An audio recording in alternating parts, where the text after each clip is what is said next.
What are specific things you might say to transparently describe stage 2 for couples as you begin to move into stage 2? Well, I definitely let both partners know that instead of focusing on each of them intrapsychically and then their relationship, the within and the between, that the withdrawer is going to feel my focus and kind of my heat and feel me stay longer, because as we shift into stage 2, we stay longer with each partner. There's no way to get sufficient depth of emotional experiencing if you don't feel like you can stay there for 8, 12, 18 minutes.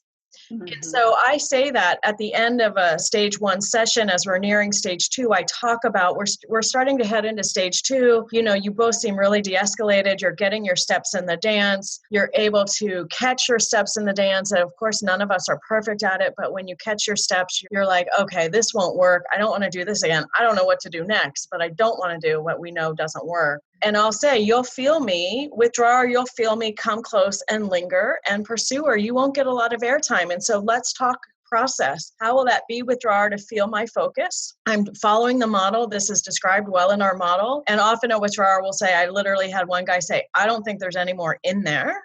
Or you're not focusing on me because I'm the problem. No, not at all. This is a shift into stage 2. We're making progress. This is productivity.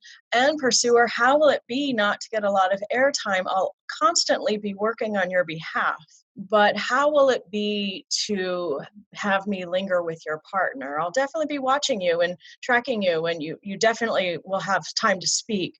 But how will it be that I will be lingering longer with your partner? Withdrawer, you're going to feel my heat. And you might say to the pursuer, I'm always working on your behalf. Yeah. Maybe there's a few things that you might say to transparently describe stage 2. Yeah. You're sort of at the bridge between stage 1 and stage 2. Yeah, and the other thing I try to say too is, pursuer, don't worry, you'll get your turn too. So we start stage 2 with the withdrawing partner, and then, my withdrawers know that their change event is withdrawer engagement. My pursuers know that their change event is the pursuer softening. And so once we have sufficient withdrawer engagement, then it will be your turn, pursuer. And people usually laugh or groan or moan or say, what a relief, I get my turn again. It's good to know my turn will come back around. Lovely. Okay. So your withdrawers and pursuers both know. They know we're going for your change event right now, withdrawer. And yeah. You're up. Yeah, very much. They know the change event. This is how I ask them to follow my lead. This is how we keep our focus. This is how we try to be as efficient as possible. And you tell them, I'm walking around in your inner world with the nooks and crannies, helping you to feel it, experience it, bring it alive. And I'm also going to ask you to share it with your partner. Yep. And that is all of it. We're working towards this is the change event.